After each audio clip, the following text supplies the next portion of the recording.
Hello friends, welcome back to my YouTube channel Paramhans coaching centre. आप सभी का मेरे YouTube channel Paramhans coaching centre में स्वागत है। जैसा कि आप सभी को पता है कि इस चैनल में बेसिक नॉलेज से लेके क्लास 12th के सारे चैप्टर्स कवर किए जाते हैं। तो आज का हमारा टॉपिक है इंग्लिश ग्रामर से पास्ट परफेक्ट टेंस। देखिए, आज हम पढ़ेंगे past perfect tense. Past perfect tense होता क्या है, इस टेंस को पहचानते कैसे हैं और इस टेंस के वाक्यों का ट्रांसलेशन कैसे किया जाता है। तो सबसे पहले इसके लिए हम जान लेते हैं इंट्रोडक्शन, पहचान। इस टेंस को हम कैसे पहचानेंगे, तो देखिए, इस टेंस के हिंदी वाक्यों के अंत में चुका था, चुकी थी, चुके थे, लिया था, दिया था आदि शब्द लगा रहता है। देखिए, सबसे पहले तो लिखा है पास्ट।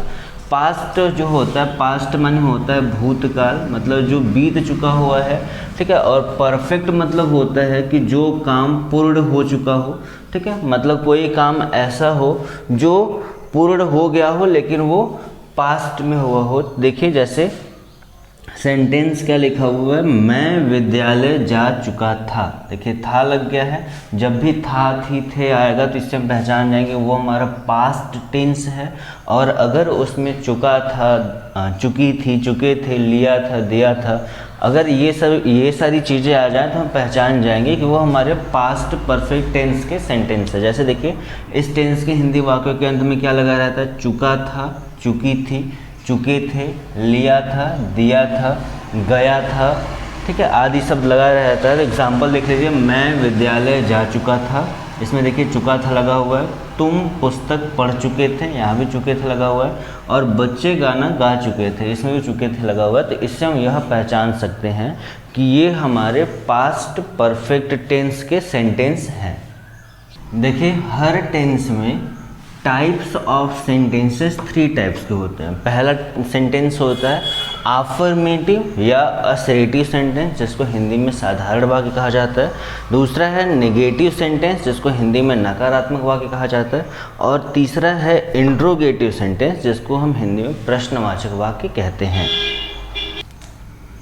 आइए, अफर्मेटिव सेंटेंस का ट्रांसलेशन कैसे बनाया जाता है उसके बारे में हम पढ़ते हैं। देखिए, रूल इसका क्या है, पास्ट परफेक्ट टेंस के अफर्मेटिव सेंटेंस का ट्रांसलेशन बनाते समय यदि सिंगुलर हो अथवा प्लूरल हो, दोनों सब्जेक्ट्स के साथ हेल्पिंग वर्ब हैड लगाते हैं और मेन वर्ब के थर्ड फॉर्म का प्रयोग करते हैं। देखिए, इसमें क्या है कि अफर्मेटिव सेंटेंस का जब ट्रांसलेशन हम बनाते हैं तो उसमें जब अफर्मेटिव सेंटेंस का ट्रांसलेशन बनाते हैं तो उसमें या तो सिंगुलर सब्जेक्ट हो या प्लूरल सब्जेक्ट हो, दोनों के साथ हमारा जो हेल्पिंग वर्ब लगता है वो सेम हैड लगाया जाता है और मेन वर्ब के थर्ड फॉर्म का प्रयोग करते हैं। देखिए कैसे बनाते हैं, उसका फार्मूला भी है। सबसे पहले हम सब्जेक्ट लिखते हैं। सब्जेक्ट हमारा ही, सी, इट, नेम या फिर आई, वी, यू, दे हो सकता है।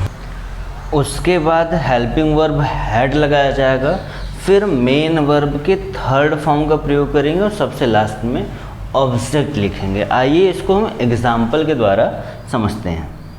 देखिए, अफर्मेटिव सेंटेंस का ट्रांसलेशन बनाने का अभी हमने आपको ये रूल समझाया है, ये फार्मूला है कि सबसे पहले हम सब्जेक्ट लिखते हैं। वो सब्जेक्ट सिंगुलर भी हो सकता है, प्लूरल भी हो सकता है। उसके तुरंत बाद हम हेल्पिंग वर्ब लिखते हैं। जो हेल्पिंग वर्ब होता है हैड, वो सिंगुलर और प्लूरल दोनों के साथ लगता है।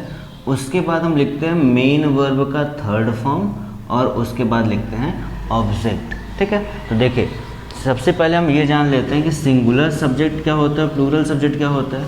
तो ही, सी, इट या फिर किसी का नाम हो या फिर सिंगुलर वर्ड्स हो तो ये हमारे सिंगुलर सब्जेक्ट कहलाते हैं। देखिए, ही, से, इट या किसी का नाम, और ये सिंगुलर वर्ड्स क्या होते हैं, जैसे कोई एक वर्ड, जैसे दिया हुआ है गाय खाना खा रही है, गाय घास चर रही है, बच्चा विद्यालय जा रहा है। कोई एक वर्ड मतलब सिंगुलर वर्ड जैसे दे दिया यहाँ पे।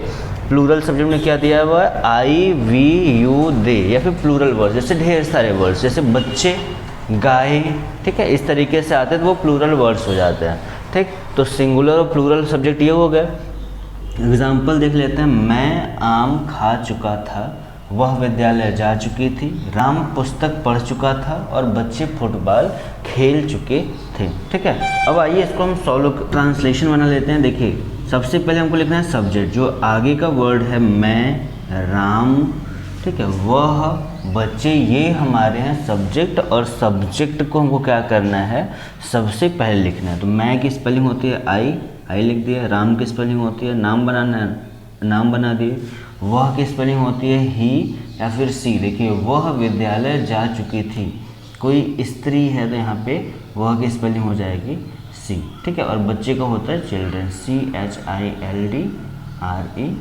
ठीक है, देखिए हमने क्या किया, सबसे पहले हमको सब्जेक्ट लिखना होता है, सब्जेक्ट में लिख दिया या फिर वो सिंगुलर है या फिर प्लूरल है।